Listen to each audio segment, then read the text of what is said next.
History whispers around us daily. The sounds of cannonballs, the march of men off to war that they'll never return from, the distant cries for help as the Pale Rider comes to collect them for their final journey. From the beginning, history has demanded to be heard, remembered, memorialized. History is more than just text in a book or a tale at the end of the bar from an old timer reliving his glory days. It's a living, breathing thing. And it's time we listen to what it has to tell us. Today, we will revisit history with our guest, and we're going to uncover some strange stories, restless spirits, and historic haunts. We'll also visit with a former coroner's technician that has had some close encounters with the spirits that are not yet ready to be laid to rest, and things much darker. Stay tuned as we discuss these topics and so much more on the best in paranormal programming. This is the Paranormal 60 with Dave Schrader. I'm not gonna stand here and listen to this baloney. You won't float. He doesn't stand for baloney.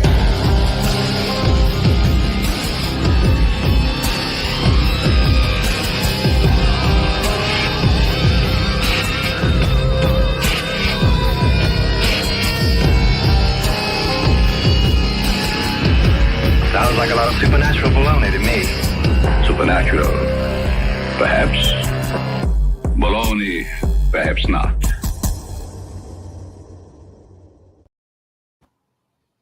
Tom Reilly is a historian with ghost stories and myths based on the famous Oliver Cromwell.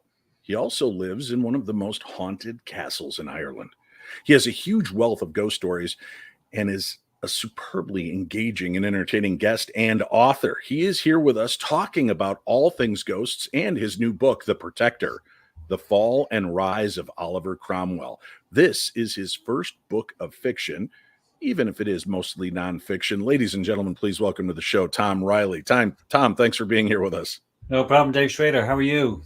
I'm doing well. Man, I love history. I love when we can incorporate history into ghost stories and kind of encourage people to learn in a different way, right? I'm telling you, man, Tom, I would have been a historian with my 18th PhD, if that's how it works by now, if they had tied ghost stories to it as I was growing up instead of making it just boring words in a book. That's the problem. So I'm always right. I'm always fascinated when somebody's able to take things a step further and incorporate parts that will tie to the history and encourage us to want to know and understand more. So for our listeners, Tom, that may not be familiar with Oliver Cromwell, please give us an introduction.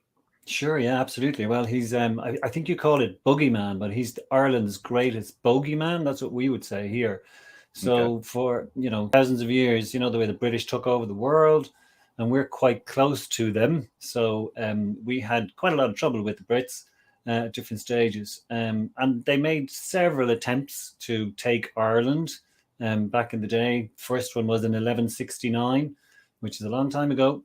But it took Oliver Cromwell probably about 700 years to get there.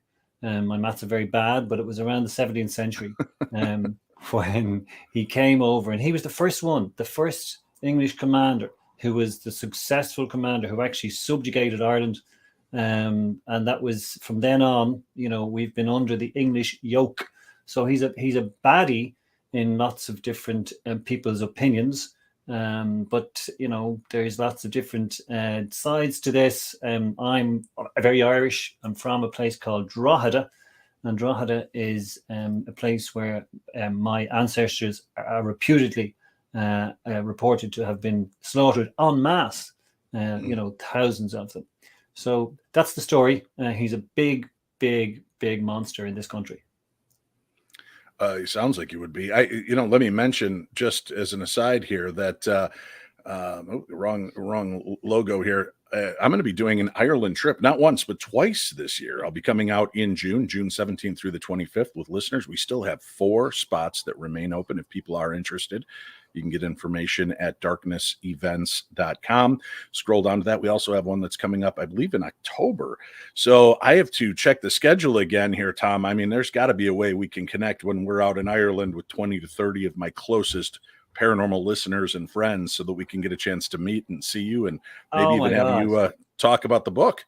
That's incredible. That's June. So you're talking next month, which is about 2 weeks away. You're coming out here. Yeah, yeah, Wow. Have yeah. you? So I presume you have some sort of itinerary where you're going to go around the most haunted places in Ireland, because there are several of them. Yes, we've got Yeah. it set. This will be my second trip to Ireland, and I absolutely Okay. fell in love with this country when I came out there. They're my people, I guess. I found out through Ancestry.com. I'm a good portion Scottish and Irish, and then a wedge of a few other little things. But that's the majority of what makes me up. Which, with a last name like Schrader, I was thinking German was going to be the big portion. No, apparently my ancestors were whores and sleeping with everybody. So we've got a lot more Irish and Scottish in us than we do have German. You've got Celtic blood, so that's, we won't hold that against you. So I presume no, then, please don't. Yeah. Well, we might. Depends on what you say when you get here. Because there's so many places. You've got me on the hop there. I didn't realize you were coming here. I mean, I presume you're going to go to Leap Castle. Leap Castle is supposed to be the most haunted place in. Actually, it advertises as the most haunted castle in the world. And lots of stuff went on there through the centuries. When I go to these different countries, I find it's like traveling down the strip in Las Vegas. Everything is voted the most haunted, the best pizza, the best comedian, within a block radius. If you go another block down, another place has been voted that. Now, as I recall, Ireland, Malahide Castle is very haunted. Yeah. And has a lot of strange history. And you live in a haunted castle. Is that right? Well, I don't so much live in a castle as I spent 90% of my week in a castle. So so you basically live there without living there. I basically do. Yeah, exactly. Yeah. And Malahide is very close to me as that happens. But yeah, it's all to do with sound bites, isn't it? In all fairness, Dave, that's what, you can say that, and who's going to question, whether you have the most haunted castle or you don't. But yeah, I'll tell you, funnily enough, I was checking into some of your stuff, and I hope this is reasonably appropriate to kick off with, because it's interesting. I think you were talking about a young guy who in Australia feels that he is Princess Diana reincarnated. I don't know if you remember that one. Oh, yeah. Yeah. So it's just an interesting story, because the subject of my book, he eventually, when he was killed, or when he died, they took his body out of his grave. This is there's a complicated story behind this, and we can get into that if you feel like you want to at some point. Anyway, the royalists, he had chopped the head off the king, effectively the King of England. Oliver Cromwell did, which was very naughty. And when he died, they dug up his body, they hung him posthumously. Then they hung, drew, and quartered him. So lots of different parts of him are in different places in England, apparently. But his head is a very interesting story, because apparently it went up on the railings of Westminster Tower, and for 20 years. In fact, it survived longer than the next monarch did. Charles II only lasted, I think, a couple of years shorter than Cromwell did on this spike. The head blew down in a storm. A soldier picked up the head. He brought it home. He wasn't supposed. He decided that he wasn't going to tell anybody, because there was a big where's the head? He eventually bequeathed Oliver Cromwell's head to his daughter. It went through several hands through the centuries. It was in circuses and museums. It was handed around at dinner parties, where people would pick off a piece of the ear, a piece of the nose, and eventually, and here's the kicker for you and for your listeners, eventually, and it took this long. It wasn't until March 1960, when Oliver Cromwell's head was finally buried. Dave, I was born in March 1960. Really? Just saying. This head, right? Aren't there like 3 versions of Cromwell's head? Because I thought I remember in some of my journeys that they've had one hung here, one was held in this castle, one was kept in this crypt, and there was a lot of history regarding Cromwell's noggin. Yeah, you're mixing up masks. He has death masks, and okay. Not long after he died, they would have put some sort of ceramic mold over his face, and right. No, I think maybe I'm thinking of another guy then, but I thought there was one of these notorious kind of leaders that their head was claimed to have been here, but you go into Scotland and they claim the head was here, and if you go into England, they claim that they still have the head. So there was kind of, and I thought it was Cromwell, but apparently I'm off on this, because it was like, we were coming into town and they're like, oh yeah, see this clock tower. At one point, they actually had Cromwell's head on this clock tower, and blah blah blah. And it's one of these, you hear so many of these weird stories that start to circulate. Yeah, it's such a bizarre aspect. Now, your book itself is a novel, but it's based on reality, and then you interweave all of these interesting aspects of history, and so fact and fiction kind of coming together. Yeah, it's a lifelong crusade that I'm actually on, believe it or not. It's got a lot of levels to it, this particular book. It's called The Protector, and thank you for that. It's that's what he became. He was the only commoner, would you believe, ever to rule England. It's a real rags to riches story. He in 11 years he came from total obscurity to actually being head of state of England, Scotland, and Ireland. But the book, it comes after. This is my 5th book on Cromwell, and again, anybody with an Irish, ancestry will take umbrage at what I'm about to say. But I defend his actions in Ireland, believe it or not, because my first book was called Cromwell, an Honourable Enemy. Another one was called Cromwell Was Framed. So it's just basically, I'm trying to right a wrong. I firmly believe that the verdict of history that has come through the centuries is completely erroneous, and that's just essentially to do with dead civilians. He's supposed to have killed, as I mentioned earlier, so many civilians in this country, and he didn't. He was an honourable man. The other side of it, the Brits should never have been here anyway. And they shouldn't have taken our land and sent our people into slavery and all that kind of thing. But that's a different conversation. Cromwell almost sounds like a version of Vlad Tepes, right? Where he was looked upon as this cruel, heinous man to everybody on the outside, but to the people of Romania, he was protecting them. He was keeping them from the Huns and keeping these kind of villainous scum that would come to his country.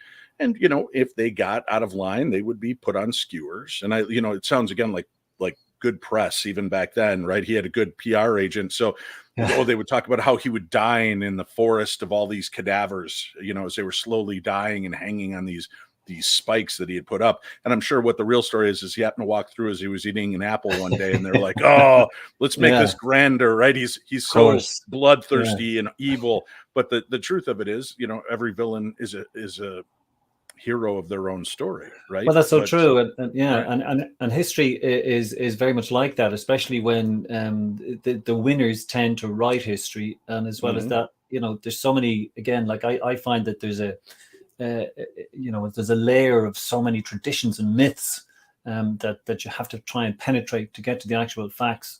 One of the things that I like to do at all times is to make sure that I'm only looking at contemporary primary sources, because so many people wrote subsequent to the events that they could basically say what they wanted, unless they were eyewitnesses to the events. I tend to take a lot of that stuff with a pinch of salt, because they all had an axe to grind, and Cromwell made a lot of enemies, so. Well, how hard is it to go back and set the story straight? Because again, history is told by the winners, right? It's whatever propagated the tale at that time. And if they, England is going to tell you how horrible Cromwell is, people in Ireland might have a totally different sense of it. People in Scotland could care less, just give them a beer, right? I mean, it all has importance. It's good. I like it. Yeah. I think you might should have said Ireland for the beer, by the way, because I know, but I felt like it'd seem racist if I said it to an Irishman. Yeah. So no, it's good. I'm good with it. It's okay. I'm one of the very few Irishmen who actually doesn't drink, so that's really very odd. Good.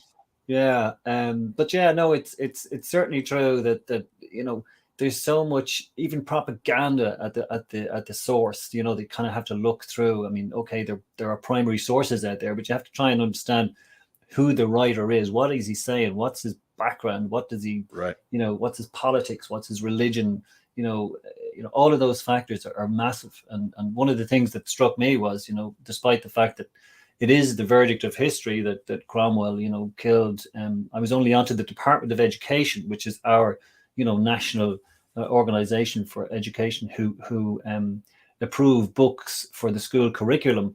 I was only on to a guy the other day challenging a sentence in a book, that says, that the thousands of people were killed. And he said, well, of course it's true. He said, Cromwell came over here and killed 47% of the Irish population. And how do you deal with that, because that's just complete nonsense, really. 47. That's one powerful guy. This is like something from Lord of the Rings as opposed to one man's leader, right? Absolutely, yes. Sauron from Mordor. He's it's also a very specific figure. 47. I'd be inclined to exaggerate that to 50. So I don't know where that exactly came from. No, and nobody's got time for facts, Tom. Let's just what's the old famous saying? Why spoil a good story with facts? Yeah, or when legend becomes bigger than truth, print the legend, right? Yeah, absolutely. Yeah. Right. But again, in Ireland, and I suppose it's the same in lots of other countries as well. We don't just record our history; we're inspired by it. That's one of the things that it's all fairly innocuous us having a conversation here. But the way this country is divided and has been for years, and Cromwell has often been cited as justification for atrocities. And that's the kind of thing that, while it's an interesting topic, I believe that the miscarriage of justice that's happened over the years, it still inflames hearts here, and we've through the even in my time, you look far too young to remember anything or to be conscious of anything that would have happened here in Ireland. We've had a horrendous 30 years up until 1999 when the Good Friday Agreement was signed. And it's just I think if he's being blamed for a lot of this, well, where are we? It's wrong. It just didn't happen. People are killing people because of myths and propaganda. Well, let's talk about, and again, we do have a link for the book, folks. So if you're interested in getting a book, and I recommend you do because it's a fascinating novel, The Fall and Rise of Oliver Cromwell. The Protector is the name of the book. Tom Reilly, the author. Link in today's show guide, whether you're watching it live here during our interview or you're listening to the audio-only broadcast of the book. You can get the book and read it for yourself. Is it available in audiobook and Kindle as well? Not Kindle, yes. Audio, no. It would. I'm not sure if there are plans to, but Kindle, yes, and it's available on all of the best online stores. And mine. So all the best and mine. So we've got it in the Darkness Radio, Paranormal 60 bookstore. So we collect all of our favorite books in there. Oh, thank you. I appreciate it. You're giving way too much credit, like thinking I'm too young to not know a lot of that. I just shave all the gray so you don't notice it as much. Sure. Well, let's talk about some of the weird stuff, because I had this list sent over of some of the paranormal and the high strangeness. First of all, is Cromwell's ghost known to be seen or still walking any of these haunted, hallowed halls or battlefields? Well, this is just such a super question because yes is the short answer, but it's very difficult to get across to people, the amount, the weight, the atmosphere that you would get. Cromwell's house still exists. The house that he actually lived in when he became Lord Protector in a place called Ely in Cambridge in England. And I've been there on several occasions. And yes, there even has been a paranormal investigation into this was in 2003, as far as I remember. A local organization there held an investigation, and a lady whose name escapes me now, but she encountered Cromwell during the investigation, and they had words, and he approved of several of her conversation. He is obviously said to wander the rooms. There are several people who, this feeling you get when you walk into a room and you just kind of thinking, okay, something's not right here. I get that feeling every time I walk into a room where any of my children are. Something's not right here. Yeah, I get that. Totally, but isn't it funny? Cromwell makes his appearance known to her and okays the things she's saying. That's a pretty good kind of endorsement. But again, how do you prove that, right? How do you prove it? Yeah, absolutely. Yeah. I'm sure it's been documented. There's also being oddly that issue you mentioned it. There has been an orb filmed in the house, in Cromwell's house. Now, I don't know what the deal is with orbs. You might know more than I do. This isn't necessarily my area, but it's flying. It's captured on film, and there's something sinister about that too, by all accounts. But there's also there was a lady who stayed at one stage. It's a visitor attraction now, and you can go in and visit all the rooms. But in the 70s, it was a pub, as we call them over here, and you could stay over. It's a kind of a pub, bed and breakfast type place, and a lady encountered a male presence during the night. I love the stories. You see, it's the story. You always get the haunting, but it's the stories that build up to the haunting that really I love. And she felt her arms being touched. She woke up the next morning and she had red marks all over her arms. And these are the kind of things that come through the years. And yes, Cromwell's ghost is definitely. It's amazing. When I live and exist in buildings that are very, very old, and there's just something that a building can do to you, that it can create such a feeling of either foreboding or warmth. It depends, I suppose, on what way you're conditioned and how you think, whether it's Hollywood influencing you or whether it's your imagination or whether it's something real. May I digress slightly just to go back to the castle that I inhabit? Please digress all you'd like. Okay, thank you. So there's a program. I'm sorry to even mention this, but it's an English program, and it's on what we call on Sky, and it's called Ghost Circle, and they came to the castle with me. It's called Ardgillan Castle, and it's in Dublin, in North County Dublin.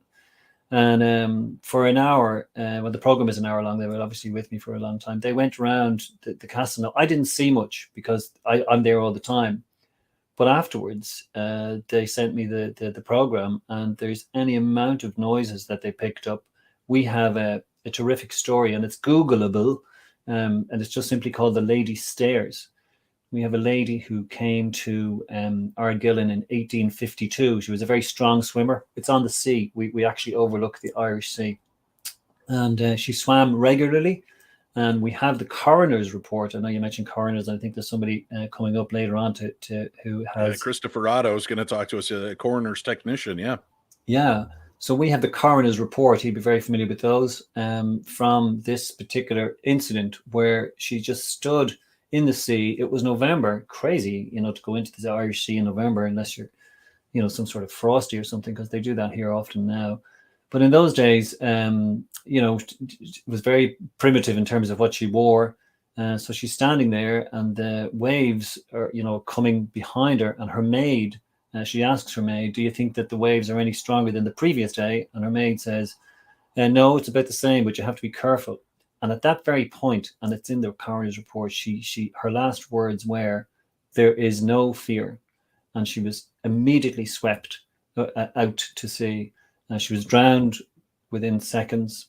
They tried to get her body. It was a very rough sea, but they got her body eventually onto a boat, and they brought the body back to the castle I inhabit, and they put her into a bath and tried to revive her with hot water, but to no avail. So those stairs, because there's actually steps down to where the beach is from the castle. And there said the locals that there's so many locals just would not go near there after dark. It's just not a thing. Do they ever sense her or see her looking out at the water or regularly screams coming? Wow. Regularly, yeah. We have a night watchman, because that's for security we need to have a night watchman. Of course, right. And the night, whether you'd be brave enough to spend the night in the castle, I don't know. I've never done it. But the night watchman has reported. You're familiar with the word banshee? Oh, sure. Yeah. So that's a very Irish thing. And he has reported seeing a banshee or the banshee on several occasions. We have what we call a yew walk. They're yew trees, and that's where she haunts. And apparently she's looking for her children. Her husband actually died the following year, which was terribly sad, and he died of natural causes. But so they were orphaned. So that's where the story about looking for her children comes So in. she became a banshee. Yes, she became a banshee. Oh, no kidding. All right, because the legend and lore I always understood was that the banshee was this kind of eternal spirit that and really kind of affected 3 families, a lineage. And if you ever heard the cry of the banshee, somebody you knew was going to die. If you ever saw the banshee, it was your turn. Yeah, absolutely. But think about the source of that. I mean, how so eternal? Does that mean you mean it's she's always been there? It's like a nature sprite or spirit, which over in Ireland seems to be a lot more acceptable than the concept of just ghosts. I know when we were there for our trip a number of years ago, the host of our tour, she kept kind of rolling her eyes when we'd ask about ghosts, and she just is like, "This is just part of our culture." But then we had to pull over to leave a token at the fairy tree or fairy bush. So we were all laughing. We're like, "So this is totally cool, but ghosts, schmosts." Yeah, I just thought that was a funny little aspect of it. But they were saying that there's more of this nature energy, nature sprite, and fae folk kind of vibe to the belief systems there, as much as there is. I was going to ask you about this. Is it because you don't look at it as supernatural because it is just always around and always has been, the kind of what we in America refer to as the paranormal with ghosts and that, like, is it why it's almost like you're diffused to it? You're desensitized because it's just always there. Well, I think, that's probably a very good point. I wouldn't have looked at it that way. You're taking a helicopter view. Yeah, without question. Again, it's to do with conditioning, I think, because, I remember lying in bed. We didn't have monsters under our bed. We had a banshee outside the window. That was a thing where she might tap the window and you almost get used to it. And then some nights you'd be thinking, oh, come on, just let her in. It's part of the culture. Right. Wow. I didn't. Well, as a teenage boy, you might consider it, right? Is she pretty? Let's talk. I'll buy the first round. Yeah, that's a bit sick, Dave, but I know where you're going with that. Hey, I'm keeping it real. History Absolutely. is real, Tom. So real. Yeah, no question. Now I know we've got a lot of the different stories that are here, and I want to hit a couple more of the ghost details before we have to part ways. I found interesting, and maybe you could tell me what the truth is of this. In a document entitled "A Brief History of the Irish Province of the Friars Minor of the Regular Observance," boy, that title's longer than the entire article itself, I believe, by Father Francis Ward. The priest tells of musket balls that were fired at priests that just fell softly close to them without penetrating the priests. He also reports that the blood of many of the other priests who were killed would not wash off the hands of the Cromwellian soldiers for the rest of their lives, as they were stained when moving the bodies. Many Cromwellian soldiers who shot at priests and did not kill them because the bullets would not penetrate their cowls left the Cromwellian army and became Catholics and settled in the area.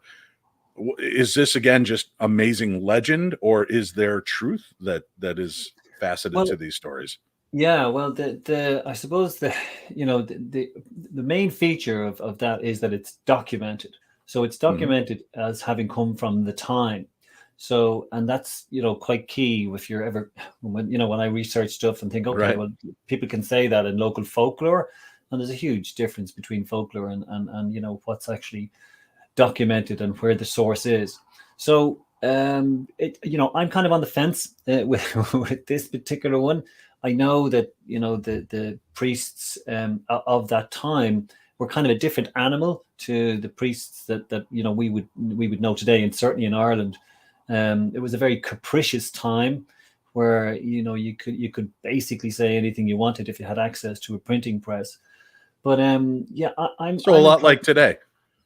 Yeah, basically. As long as you have access to the internet, you could say whatever you want.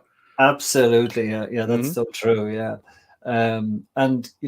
Those stories, I remember when I read those first, it just kind of, it really caught me, and I thought, okay, this is, whether they're true but people believe they were true, that's not also a significant aspect to it, because there were very much two sides. Priests were an oppressed fraternity back in those days, because again, the English imposed what we call penal laws over here.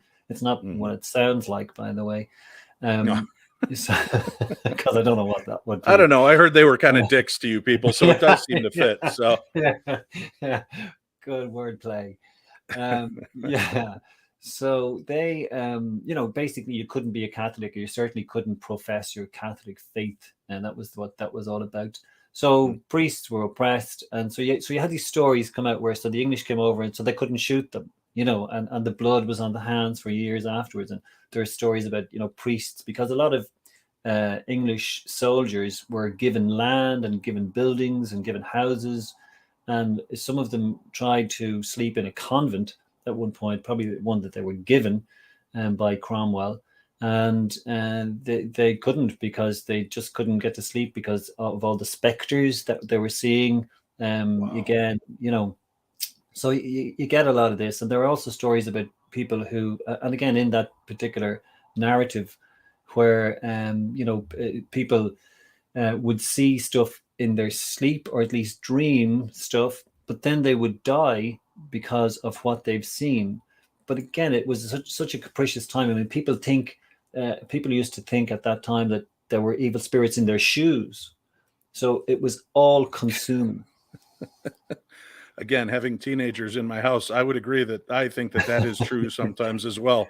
You're just talking about the smell. Yeah, horrible, stinky, evil demons living in my children's shoes. Yeah, that's crazy. A lot of the paranormal, as I stated in the opening argument of today's conversation, a lot of people encounter the supernatural, and it seems like the paranormal demands to be heard, especially when it comes to atrocities or the loss of logic and truth in a story. I know, having been the lead investigator on the Holzer Files for 2 seasons and going in, the one narrative that kept coming up from the spirit realm is that they just wanted their story told right. So I've got a weird angle I want to throw at you here, Tom. And if you can entertain this for a moment, you've written this being your 5th book on Cromwell, you said. Yes. Correct? The head was buried the same year and month you said you were born, correct? Yes. Do you think there's an affinity for Cromwell because maybe you are a reincarnation of either Cromwell or one of his followers? Well, the reason I brought that point up was because I wanted to kind of leave it hanging there. I have been accused. I developed, somewhat of a reputation over here because I'm an apologist for Cromwell, and it's not very popular. I have had death threats. That's a thing. But the IRA, which is an organization you might be familiar with, it's the Irish Republican Army. They told me to stop and cease and desist. So I don't, because it's not really that relevant to me. It's history, But sorry, Dave. What was so you're continuing on in the face of adversity, much like Cromwell. So even though your life is being threatened, you're putting about being a protector of this history and story. Interesting, Tom. Yeah, protector. But yeah, well, that's very good. Yeah, I see what you're driving at there. Mr. Cromwell, Mr. Reilly, I'm just helping tell your story. Well, again, and the one of the local politicians here, who was the mayor on several occasions, has accused me of looking very like Cromwell, and it's actually true, because if you take some of the portraits and you Google them and you have a look and you look at the mug that I have, there are similarities in our facial features. Now, I don't know whether that's a prerequisite for reincarnation. I'm sure it isn't. Especially when you take that guy who thinks he was Princess Diana, so it's but there people will always point to these things. And look, who knows? I think the most key statement that you and I could ever make in this conversation is that throughout history, nobody actually knows for sure, and that's such a statement. But that you feel so inclined to continue to tell the story and being, as you said, an apologist for this. We'll leave it to our listeners to decide for themselves what they think about this. Now you've got a photograph of Tom Reilly, and we've got one right here. So you guys can go see this picture, put it up next to any portrait you find of Oliver Cromwell, and see if we've actually been talking to the reincarnated spirit of Oliver who is much better looking than Cromwell was, of course, but that's of course, much forgiven. Well, with age, time. Yeah, I understand. And actually, you might find it interesting, Tom, that they're like Walter Simcoe and a few of the other reincarnation specialists who really have put this in have found that there are a lot of physical similarities in the reincarnations. As a matter of fact, there are overwhelming studies shown where the reincarnation of somebody has a birthmark in an area where they may have been shot with a bullet, had their throat slit. So you might want to start giving a good look around. And is there anything on you that matches Cromwell? Because we might be onto something, or we're definitely on something. One of the two. Well, just to kind of finish off on that too, if this is where we're going to finish it. Well, it's just that like so many times in my life when I did discover this particular, way I wanted to focus, because I am, when I go, I'll be called the Cromwell man. He's gone. The Cromwell man's dead, but I've often kind of, when I see, you mentioned the internet, for instance, I often think, what would Cromwell think of the internet? What would Cromwell think of cars? What would he think? And this is in my head constantly. And when I reached the age where he died, I thought, okay, now I'm going to actually be older than Cromwell. And that's the thing. So even subliminally, I do think about these things quite often. So he would go in and out of my head probably 10, 15 times a day, even still, Well, I would definitely stick with the fact that you're reincarnated. Otherwise, you sound like an obsessed nutter. So let's just go with a reincarnation. Okay. Tom, we do have a link again for the book. Tom Reilly has written The Protector, The Fall and Rise of Oliver Cromwell, which is a novel. This is his first that is a novel base. There are 4 other books about Cromwell that you can find as well. We've got a link up. How can people find you for other contact? And Tom, we will definitely have to meet up at least for a pint while we're in Ireland and get a chance to see you. No problem whatsoever. Well, I'm on Facebook, and the publisher is John Hunt Publishing, so you can go on there if you feel inclined. I don't have a website because I want to keep a reasonably low profile. I know that sounds contradictory, but it's just something I'm not really. But Cromwell didn't have a website either. That's a very good point, Dave.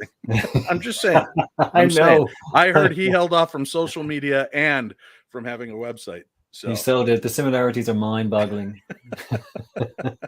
Very cool. All right, folks. Tom Reilly, thank you so much for joining us, being a part of the program. It's time now. We're going to take a quick break before we're joined by a former coroner's tech to discuss the frightening and unusual aspects of his former job and how it very nearly destroyed him. Christopher Otto is next on the Paranormal 60 with Dave Schrader.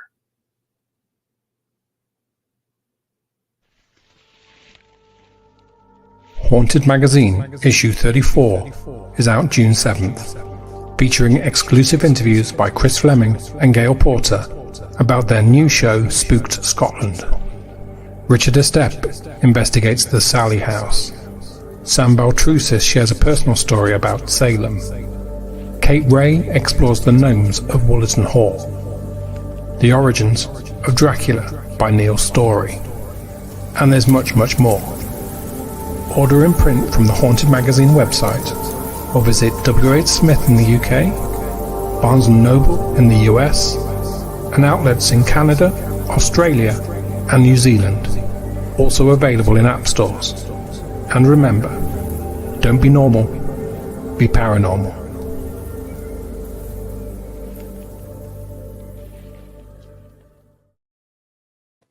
Join us at a paranormal convention like no other. Admission is only $20 in Woodbridge, New Jersey for the 8th Annual New Jersey Para-Unity Expo. Woodbridge, New Jersey, July 23rd. Only $20 to see stars like The Ghost Hunters, Jason Hawes, Sherry D. Benedetti, Steve Gonzalez, and Dave Tango. We also have Amy Allen from TV's Dead Files, Jawan Mass, Dalen Spratt, and Marcus Harvey. The Ghost Brothers are back in the house. Dakota Layden, Chelsea Layden, Tanner Wiseman, and Alex Schrader from Destination Fear make their appearance. You'll also get to meet and see Chip Coffey with a live gallery, Dave Schrader from the Holzer Files and the Paranormal 60, Cody and Satori Hawes, the paranormal couple, John Zaffis, the legend himself, will be on hand. You do not want to miss this. Plus, there's awesome vendors, psychics, mediumship readings, and more. Go to NewJerseyParaUnityExpo.com for tickets and information. That's www.NewJerseyParaUnityExpo.com. I'm Cliff Barrickman, and I've found Bigfoot and beyond at the Oregon Bigfoot Festival and beyond at the Clackamas County Fairgrounds. Meet me and other cryptozoology experts like Jason Hawes of Ghost Hunters, psychic medium Sarah Lemos, Travel Channel's David Schrader, and more. Don't miss this one-day event, the Oregon Bigfoot Festival and beyond at the Clackamas County Fairgrounds. Get tickets today. Oregon Bigfoot Festival, come on, come on. All right, folks, instead of just listening to it and watching it on TV, isn't it time you step into the realm of the supernatural? Join me for the Dark Majesties of Ireland. We're going to be out there June 17th through the 25th. You're getting pre-COVID prices, folks. This is an amazing deal. We only have 4 spots that remain open. Land-only price. That means all of the things we're going to be doing, the meals, the castles, the haunted locations we're going to visit, everything that's land-based is all included in that $21.95 per person. Airfare, you can find some really great deals out there right now. 4 spots remain. Be a part of the family. Come on out and spend some time with us and get a chance to see truly one of the most magical places on earth. Ireland, I absolutely fell in love with when we were out there. I cannot wait to get back. So much so, I'm doing 2 trips to Ireland this year. Our October event sold out in less than 24 hours. This event practically sold out in the same amount of time. We just were able to open up 4 more seats because we had a larger bus and enough places that could accommodate 2 more couples or 4 more singles. So if you're interested, go sign up. You can find information at darknessevents.com. That's darknessevents.com. Now coming to us all the way from a Starbucks in some undisclosed part of the world, Christopher Otto, our guest.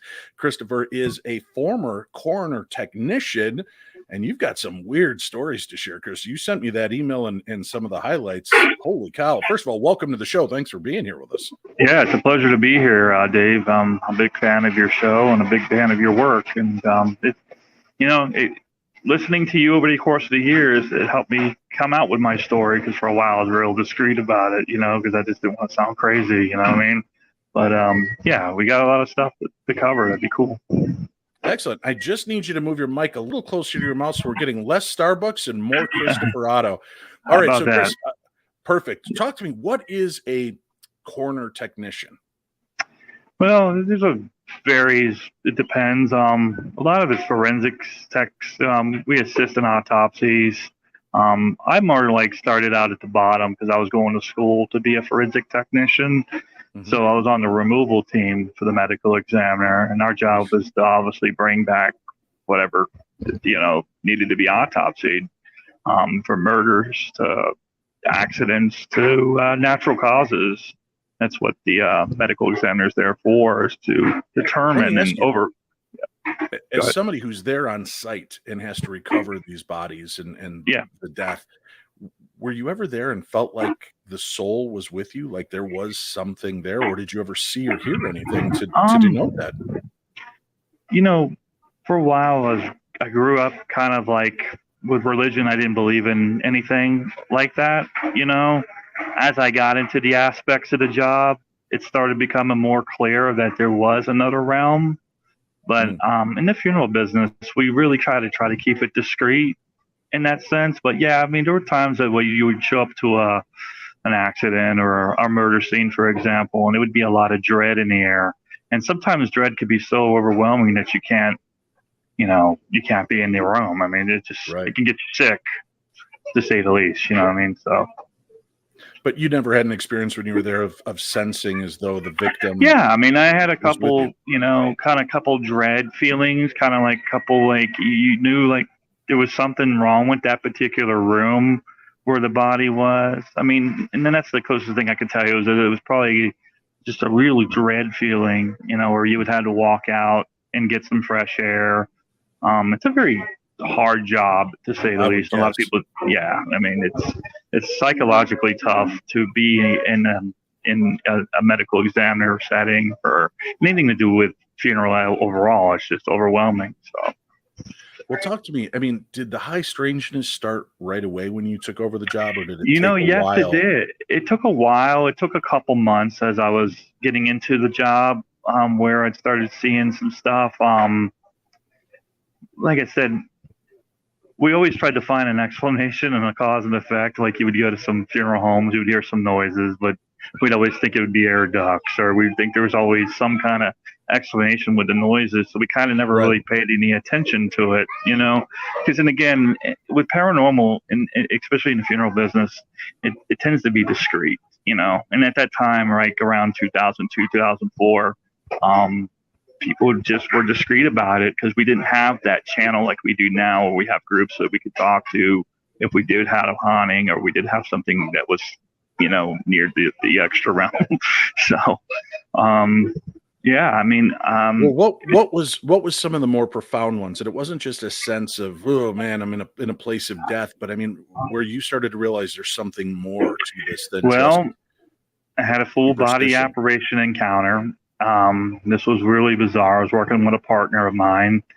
We just brought in an older woman and put her in the freezer and did our typical, you know, body removal stuff, doing next to kin paperwork and so forth. And we just happened to be taking a break. It was probably around 12:30 in the morning, 1 o'clock in the morning, and I happened to just glance up and I saw something out of the corner of my eye. Now we had a hallway that led up to the freezer area that was kind of low lit. We had some kind of problems with the lights, but that was weird. But anyway, I happened to just look up and I saw a child standing in the hallway staring directly at us, like as if me and you were staring at each other.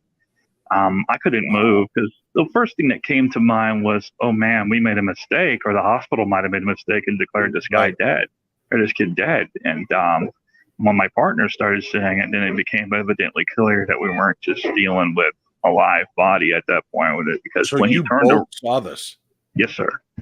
Absolutely. And then he walked back into like the hallway area where it was kind of like lit, but kind of dark lit. I can't describe it, you know, in essence, but yeah, he disappeared, and the shock was like where we couldn't move. That was what was really weird about it, like to go after him. And it was approximately like 4 minutes where we had to get our acts together and try to find this kid. So first thing that we did was we notified law enforcement and the ambulance, and they came out, and they were kind of obviously upset because we couldn't find him anywhere throughout the ME. So that's where it basically started for me with the attachment haunting. So, well, they brought the body in. Did you guys go check the drawer, or where? We checked everywhere. We checked all freezers to. Well, we have a decomposition freezer, and we could not find this child anywhere. And the cops were upset, you know, because it costs money, obviously, to have police come out, an ambulance come out. And then, you know, the threats were starting to come in with them, like, you know, hey, you know, you guys pulling our chain here. This is not a joke. They kind of threatened us with arrest at that point, and we were just pleading with them, like, hey, we saw this kid. I mean, we're not, you know, bullshitting you at all. It's just, right. He was there. I mean, so after law enforcement left and ambulance left, we took a nice crisp ride where we didn't talk to each other for about an hour. And then let me just say this real quickly. Chris is at a Starbucks right now doing this live. He had some internet issues where he was, so he came here. As he's talking about this child's ghost, and you're hearing a child in the background, it is a child at Starbucks. It is not a child ghost that is trying to make its way to be heard. So if I don't address it now, Chris, I'm going to get emails. Oh my God, at 24:37 into the interview, we specifically heard a kid's voice while Chris was talking, and neither one of you acknowledged it. So yes, we're hearing that. It is, it is not.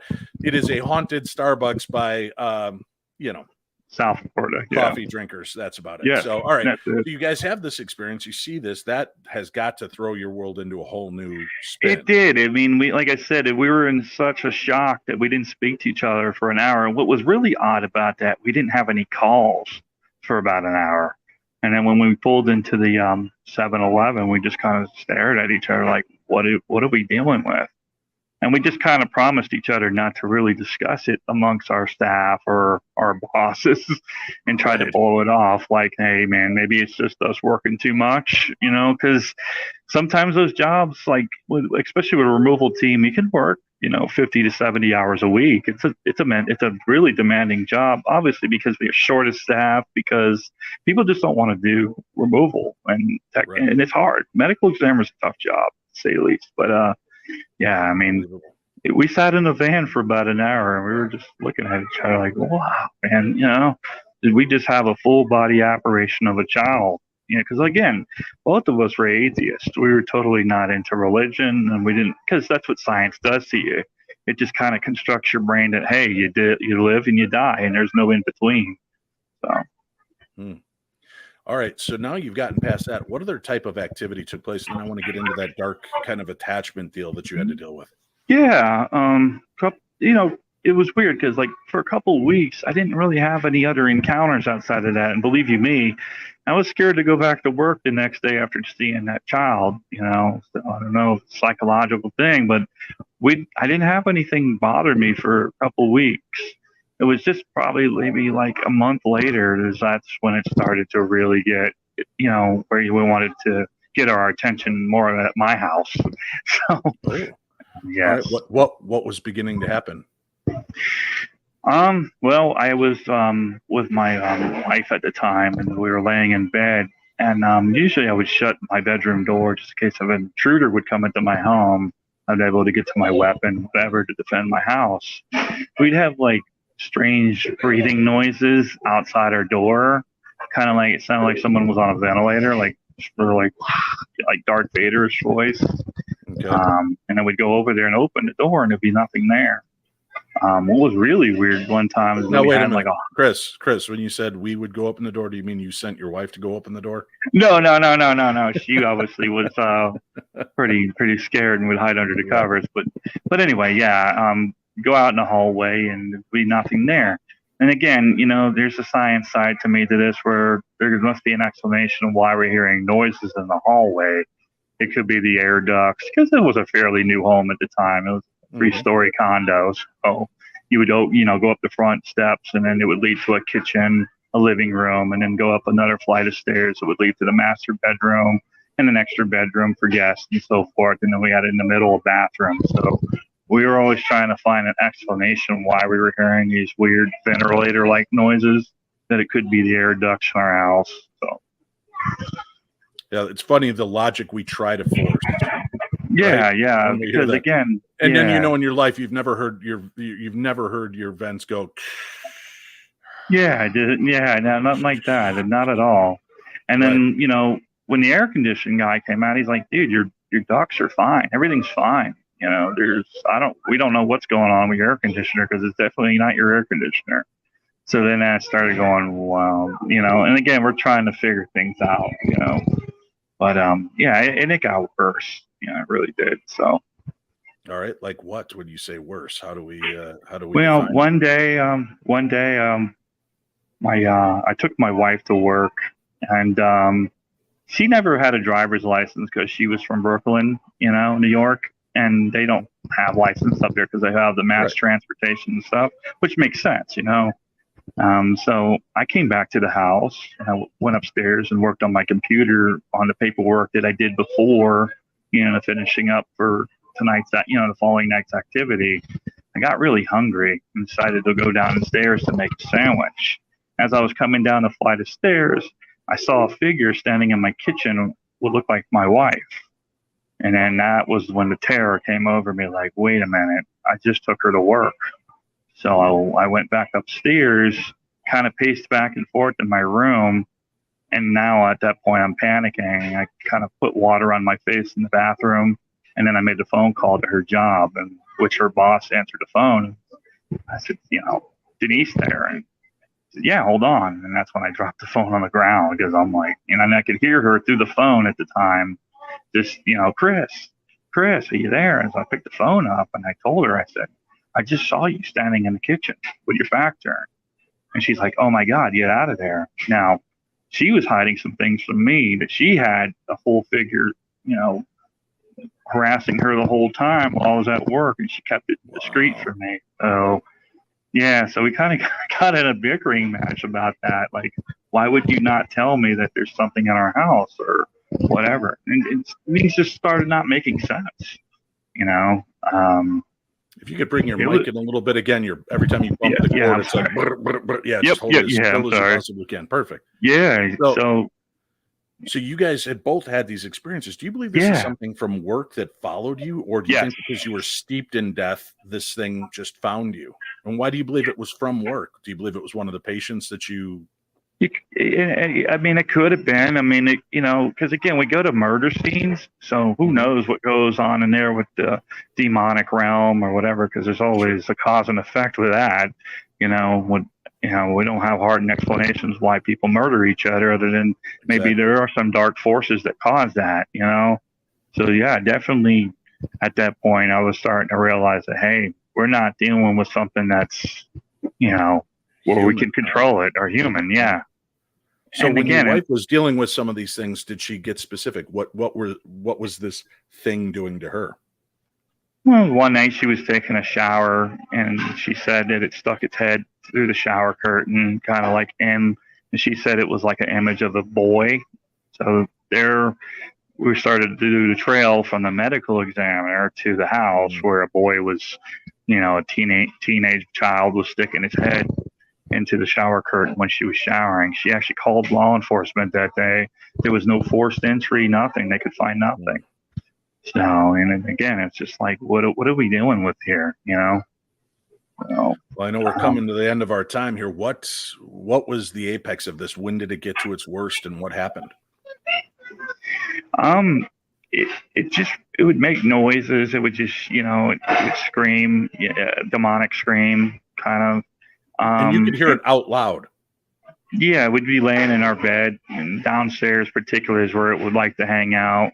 We would get like a real fruity, like flowery smell, like as if like you were at a funeral home. We would smell the funeral home flowers. And it actually killed our cat. That wasn't fun. Our cat started acting weird while I was working at the ME. And then it just kind of turned into like the pet cemetery cat, And I think that animals pick up on dark forces like that, know. How did you find if you don't mind me asking, without too much graphic nature involved, when you say it killed your cat, in what sense? I mean, did it just drive your cat mad, or? No, I just think that, and it was weird because there was no explanation behind the cat's death either. Found him laying deceased on the floor. We took him to the vet. Vet couldn't find nothing, so they just kind of ruled it as natural causes. This cat was 2 years old, so it doesn't make any sense. So at that point, it was just we kind of looked at each other and knew that we couldn't. And again, we didn't have the support groups that we do today when it comes to the paranormal.